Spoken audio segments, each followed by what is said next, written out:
Superstar classes में स्वागत है आपका। आज हम लोग बायोलॉजी के most important topic phylum protozoa को डिस्कस करेंगे। यहाँ से एग्जाम के लिए बार बार प्रश्न पूछे जाते हैं। आगामी एग्जाम जैसे SSC, super TET, PET, banks, PCS, अन्य एग्जामों में मोस्ट इम्पॉर्टेंट प्रश्न पूछे जाएंगे। तो आइए डिस्कस करते हैं प्रोटोजोआ फाइलम को। तो फाइलम प्रोटोजोआ क्या है दोस्तों? ये थर्ड लार्जेस्ट सबसे बड़ा फाइलम है जिसमें 50,000 स्पीसीज पाई जाती हैं। प्रोटोजोआ मीन्स होता है दोस्तों, प्रोटस मीन्स होता है फर्स्ट और जोन मीन्स होता है एनिमल, यानी प्रथम जीव। प्रोटोजोआ संघ के जीव कैसे हैं? प्रथम जीव हैं। जो आइए इनकी क्या क्या विशेषताएं हैं दोस्तों। प्रोटोजोआ फाइलम के जो जीव हैं ये माइक्रोस्कोपिक होते हैं। कहने का मीन्स क्या है? इन्हें सूक्ष्मदर्शी की सहायता से देखा जा सकता है, क्योंकि इन्हें हम नंग आँखों से नहीं देख सकते हैं दोस्तों। और साथ ही साथ ये ऐसी कोशिकाएं हैं यूकैरियोटिक कोशिकाओं से मिलकर बने हैं, क्योंकि ये 7 प्रकार की कोशिकाओं से मिलकर बने हैं, तो इन्हें यूकैरियोटिक कोशिकाएं भी कह सकते हैं। और साथ ही साथ कैसे हैं ये? एक कोशिकीय जीव हैं। कैसे हैं? एक कोशिकीय जीव। तो प्रोटोजोआ फाइलम के जीव कैसे हैं? एक कोशिका के बने हुए हैं और इन्हें यूनिसेलुलर कहा जा सकता है दोस्तों। और ये सरल हैं। कैसे हैं? सरल हैं। और साथ ही साथ आद्य या प्रिमिटिव जीव इन्हें बोला जाता है। कहने का मीन्स क्या है? ये हमारी पृथ्वी पर उत्पन्न होने वाले प्रथम जीव माने जाते हैं, क्योंकि पृथ्वी की उत्पत्ति 5 अरब वर्ष पूर्व हुई और जीवन की शुरुआत इस पृथ्वी पर कब हुई? तो 3.5 अरब वर्ष पूर्व समुद्र में। और समुद्र में उत्पन्न हुए जीव जो थे प्रमुख रूप से कौन से जीव थे हमारी पृथ्वी पर? तो दोस्तों अमीबा, पैरामीशियम, इग्लिना, ये समुद्र में सबसे पहले जीवन की शुरुआत हुई है। इसीलिए इन जीवों को क्या कहा जाता है दोस्तों? तो इन्हें प्रिमिटिव जीव कहा जाता है। तो हम लोगों ने दोस्तों यहाँ पर क्या समझा कि ये सूक्ष्मदर्शी जीव हैं, यूकैरियोटिक कोशिकाओं के बने हुए हैं, साथ ही साथ एक कोशिकीय हैं और आद्य जीव हैं। चलिए नेक्स्ट पॉइंट को डिस्कस करते हैं दोस्तों। ये स्वच्छ जल में रहने वाले समुद्री जीव हैं। कैसे हैं? स्वच्छ जल में रहने वाले समुद्री, छोटे छोटे पॉन्ड्स में, रिवर में, लेक यानी झीलों में, आपकी कैनाल्स में देखा जा सकता है। कहने का मीन्स क्या है? समुद्र के जल में या सी वाटर में भी देखा जाता है। किन जीवों को? तो प्रोटोजोआ संघ फाइलम के जीवों को, प्रोटोजोआ फाइलम के जीवों को देखा जा सकता है। इनकी और क्या विशेषताएं हैं दोस्तों? ये सोलेटरी स्वभाव के, कुछ इसमें ऐसे जीव भी पाए जाते हैं जो अकेला रहना पसंद करते हैं, सोलेटरी जीवन व्यतीत करते हैं। कुछ जीव मुख्य रूप से कैसे रहते हैं? कॉलोनियल मीन्स होता है निभई मतलब ग्रुप के साथ, यानी कुछ जीव तो अकेला रहना पसंद करते हैं, साथ ही साथ कुछ जीव ऐसे भी इस फाइलम के अंतर्गत हैं जो एक साथ ग्रुप बनाकर रहते हैं। तो आइए दोस्तों अब और बात करते हैं नेक्स्ट पॉइंट की। इनके शरीर की जो बाह्य परत होती है वो, उस बाह्य परत को क्या कहा जाता है दोस्तों? तो बाह्य परत को कहा जाता है पेलकिल। और साथ ही साथ कुछ अन्य जीव भी इसमें पाए जाते हैं जिनका शरीर किसका बना होता है? कवच का बना होता है, या सेल या टेस्ट का बना हुआ होता है। कहने का मीन्स दोस्तों, और इन जीवों में एक या एक से अधिक केंद्रक भी देखने को मिलते हैं। कहने का मीन्स है या तो सिंगल न्यूक्लियस होता है या सेवरल न्यूक्लियस भी देखे जाते हैं इन जीवों में। तो प्रोटोजोआ फाइलम की क्या खास विशेषता है? इनकी जो बाह्य परत होती है शरीर के, वो पेलकिल की बनी होती है। मोस्टली किसकी बनी होती है दोस्तों? तो पेलकिल की बनी होती है। याद रखना, ये किसी सेल वाल की बनी हुई नहीं होती है। आइए नेक्स्ट इंपॉर्टेंट प्रश्न, या कह सकते हैं मोस्ट इम्पॉर्टेंट प्रश्न को यहाँ पर डिस्कस करते हैं। और नेक्स्ट पॉइंट को, प्रोटोजोआ फाइलम के जो जीव होते हैं मोस्टली कैसे बने होते हैं? यूनिसेलुलर, यानी एक कोशिकीय होते हैं। तो एक खास विशेषता इनके अंदर पाई जाती है कि इनका जीवन कैसा होता है? एक कोशिका के अंदर निहित होता है, और जितनी भी, यानी श्वसन हो, उत्सर्जन हो, आपका जनन हो, ग्रोथ हो, सभी प्रकार की प्रक्रियाएं ये एक कोशिका के अंदर करते हैं। ये जैविक क्रियाएं कही जाएंगी। क्या कही जाएंगी? जैविक क्रियाएं। इन्हें बायोलॉजिकल एक्टिविटीज़ बोलते हैं। तो प्रोटोजोआ फाइलम की बायोलॉजिकल एक्टिविटीज़ किसमें होती हैं? तो वन सेल्ड होती हैं, एक ही कोशिका के अंदर निहित होती हैं। आइए नेक्स्ट इंपॉर्टेंट प्रश्न की बात करते हैं दोस्तों। प्रोटोजोआ शब्द सबसे पहले किस साइंटिस्ट ने दिया था? मोस्ट इम्पॉर्टेंट प्रश्न। प्रोटोजोआ शब्द दिया था किसने? गोल्डफस ने। किसने दिया था दोस्तों?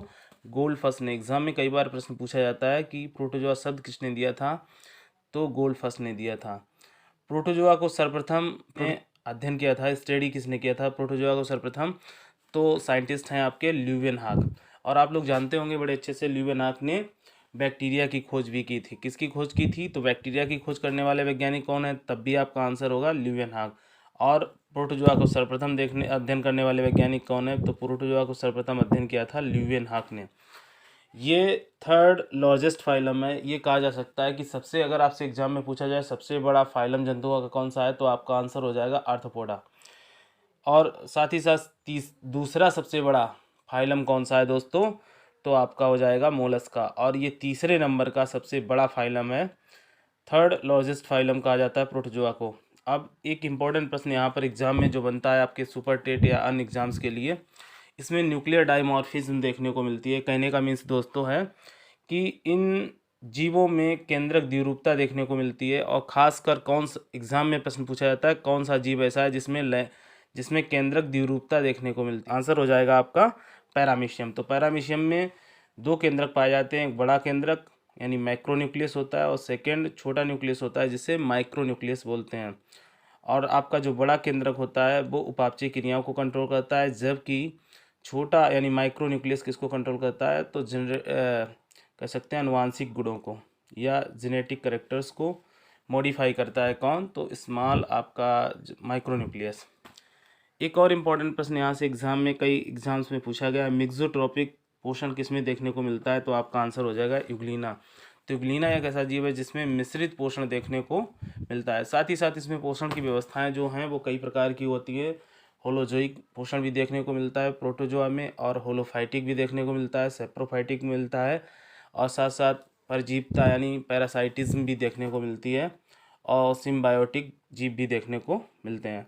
तो एग्जाम में तो ऑस्मो रेगुलेशन की प्रक्रिया कहाँ देखने को मिलती है, तो अमीबा और पैरामीशियम में कॉन्ट्रेक्टाइल वेक्यूल पाई जाती है जो ताप संतुलन बनाए रखते हैं। आइए नेक्स्ट इंपॉर्टेंट प्रश्न की बात करते हैं। प्रोटोजोआ जो जीव हैं वो कैसे हैं, अमीनोटेलिक हैं। कैसे हैं, अमीनोटेलिक।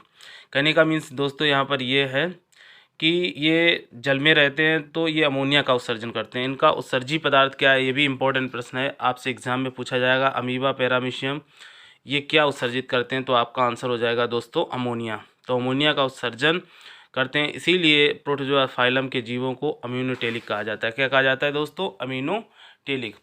अब सबसे इम्पोर्टेंट बात बनती है, इनमें जो केंद्रक होता है वो ट्रू न्यूक्लियस होता है यानी सत्य केंद्रक होता है। साथ ही साथ इसमें कोशिका के बहुत सारे कोशिकांग पाए जाते हैं, जैसे माइटोकॉन्ड्रिया, कोशिका द्रव्य, Golgi bodies, endoplasmic reticulum, ribosome इत्यादि ऑर्गन्स पाए जाते हैं, और विकसित प्रकार के। कैसे, विकसित प्रकार के। तो एग्जाम में प्रश्न बनता है प्रोटोजोआ फाइलम में क्या कोशिकांग पाए जाते हैं, तो आपका आंसर होगा हाँ, कोशिकांग पाए जाते हैं। कौन कौन से कोशिकांग हैं, तो mitochondria, endoplasmic reticulum, Golgi bodies ये, और केंद्रक और कोशिका द्रव्य ये सब पाए जाते हैं। और इसमें चूँकि सत्य कोशिका है, यूकैरियोटिक है, विकसित कोशिका यानी प्रोटोजोन्स को क्या माना गया, विकसित कोशिका का रूप माना गया दोस्तों। आइए नेक्स्ट इंपॉर्टेंट प्रश्नों को और डिस्कस करते हैं। मोस्ट इंपॉर्टेंट प्रश्नों को डिस्कस करते हैं। तो नेक्स्ट इंपॉर्टेंट प्रश्न क्या है दोस्तों, प्रोटोजोआ में पोषण कैसा होता है, तो बहुत सारे जीव कैसे होते हैं, होलोजोइक होते हैं, पादपसम जिन्हें बोल सकते हैं, कुछ होलोफाइटिक, पादपसम, मृतोपजीवी कह सकते हैं। कुछ जीव कैसे हैं, मृतोपजीवी हैं, सेप्रोफाइटिक हैं, कुछ परजीवी हैं, पैरासाइटिक जीव कौन कौन से हैं, ये इंपॉर्टेंट प्रश्न है आपका। प्लाज्मोडियम आपने बहुत ही, मलेरिया पैरासाइट होता है प्लाज्मोडियम, एक प्रकार का क्या है, प्रोटोजोन, और जिससे मलेरिया फैलता है, सभी लोग जानते हैं। सिम्बियोटिक ऑर्गेनिज्म की अगर बात करें तो ट्राइकोनिम्फा, ये ट्राइकोनिम्फा भी किस में पाया जाता है, दीमक की आंतों में पाया जाता है, ये एक प्रकार का प्रोटोजोन्स है ट्राइकोनिम्फा। तो सिम्बियोटिक मैकेनिज्म देखने को मिलती है। साथ ही साथ दोस्तों इनमें श्वसन और उत्सर्जन इनकी बाह्य सरफेस द्वारा कर सकते हैं। इनमें जो मोस्टली श्वसन पैरामीशियम, यूग्लिना, अन्य जीवों में, प्रोटोजोआ के संघ के फाइलम के अन्य जीवों में क्या होता है कि श्वसन और उत्सर्जन शरीर की बाहरी सतह द्वारा होता है यानी एक्सटर्नल बॉडी सरफेस द्वारा होता है। और इनमें क्या पाई जाती है, कॉन्ट्रेक्टाइल वेक्यूल पाई जाती है जो जल नियमन का कार्य करती है। किसका कार्य करती है, जल नियमन का कार्य कौन सा अंग करता है प्रोटोजोआ फाइलम में, तो आपका आंसर हो जाएगा कॉन्ट्रेक्टाइल वैक्यूल। कौन सा अंग, तो कॉन्ट्रेक्टाइल वैक्यूल। इनमें कुछ चलन अंग देखने को यानी मूवमेंट्री ऑर्गन जो पाए जाते हैं किसमें, तो प्रोटोजोआ फाइलम में मूवमेंट्री ऑर्गन्स कौन से हैं, चलन अंग कौन कौन से हैं, तो अमीबा में पाया जाता है स्यूडोपोडिया, कूटपाद, हिंदी में क्या बोलते हैं इनको, कूटपाद। तो कूटपाद के द्वारा अमीबा मूवमेंट करता है। अमीबाइड मूवमेंट किसमें देखने को मिलता है, तो आपका आंसर हो जाएगा अमीबा में। पैरामीशियम में आप बड़े अच्छे से जानते होंगे, उसकी बाहरी सरफेस पर हेयर लाइक स्ट्रक्चर्स होते हैं जिन्हें कहा जाता है सीलिया, और सीलिया के द्वारा ये क्या करते हैं, लोकोमोशन करते हैं, एक स्थान से दूसरे स्थान को जाते हैं। और नेक्स्ट इंपॉर्टेंट बात करते हैं फ्लैजिला। फ्लैजिला किस में देखने को मिलते हैं? तो यूग्लिना में फ्लैजिला पाए जाते हैं, जो इनके क्या हैं? चलन अंग हैं। तो यहाँ से एग्ज़ाम के लिए आपके प्रश्न फ्रेम किए जाते हैं, चाहे आपका एसएससी एग्ज़ाम हो, सुपर टेट हो या अन्य एग्जाम हो। पूछेगा सीधा आपसे कि अमीबा में चलन अंग कौन सा पाया जाता है, तो आपका आंसर हो जाएगा स्यूडोपोडिया। या पूछेंगे अमीबा में कौन सी गति पाई जाती है, तो अमीबाइड मूवमेंट पाया जाता है। या ये आपसे पूछा जाएगा सीलिया के द्वारा कौन कौन जीव मतलब प्रचलन करता है, तो आपका आंसर होगा सीलिया द्वारा। और फ्लैजिला देखने को कहाँ मिलता है? तो फ्लैजिला कई सारे जीवों में, प्रोटोजोअन्स कई सारे जीवों में फ्लैजिला देखने को मिलता है। ट्रपेनोसोमा में, लीशमानिया में, और साथ ही साथ किस में? आपके यूग्लिना में भी देखने को मिलता है। प्रोटोजोआ में सेक्सुअल रिप्रोडक्शन और एसेक्सुअल रिप्रोडक्शन दोनों देखने को मिलते हैं। अब आपसे क्या है, इसके एग्जांपल्स क्या हैं? तो आप सभी जानते हैं प्रोटोजोआ फाइलम में अमीबा, इसका आप मतलब कह सकते हैं अमीबा पाया जाता है। इसमें paramecium, Euglena, Plasmodium, diatoms. Most important प्रश्न है, डायटम्स किस फाइलम में जीव पाए जाते हैं? डायटम्स है, डायनोफ्लैजिलेट है, तो ये आपके किस फाइलम के जीव हैं? तो आपका आंसर हो जाएगा प्रोटोजोआ। ओपेलाइना, नॉटिल्यूका, ये भी जीव किस फाइलम के हैं? तो आपका आंसर हो जाएगा दोस्तों प्रोटोजोआ फाइलम के।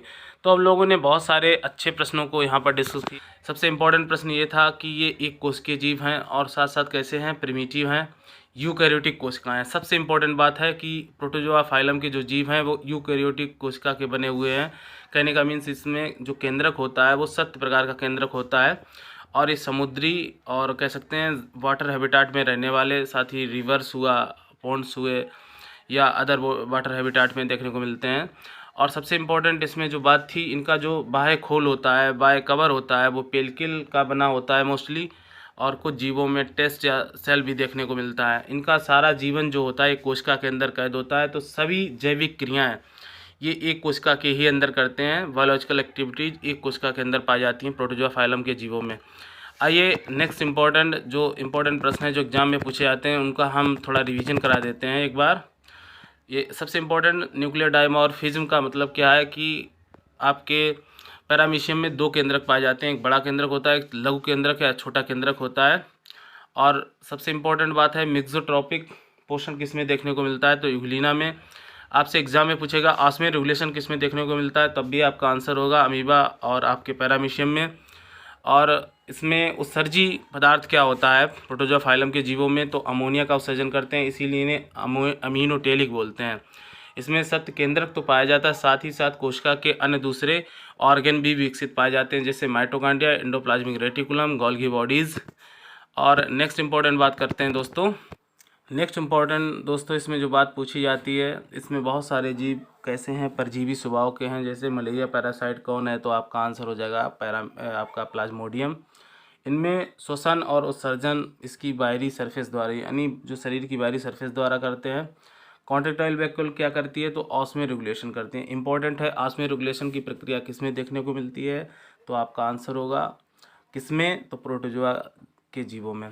इनमें चलन अंग कौन कौन से पाए जाते हैं? ये इंपॉर्टेंट है। स्यूडोपोडिया किसमें देखने को मिलता है? अमीबा में। सीलिया किसमें देखने को मिलता है? तो आपका पैरामीशियम में। फ्लैजिला किसमें देखने को मिलते हैं? आपके यूग्लिना में। और नेक्स्ट इंपॉर्टेंट बात करते हैं दोस्तों, इनमें लैंगिक जनन कैसा होता है? तो आप लोग जानते हैं लैंगिक और अलैंगिक जनन दोनों प्रकार का पाया जाता है।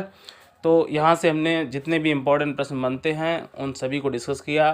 तो आइए नेक्स्ट पार्ट में फिर मिलते हैं, तब तक के लिए धन्यवाद।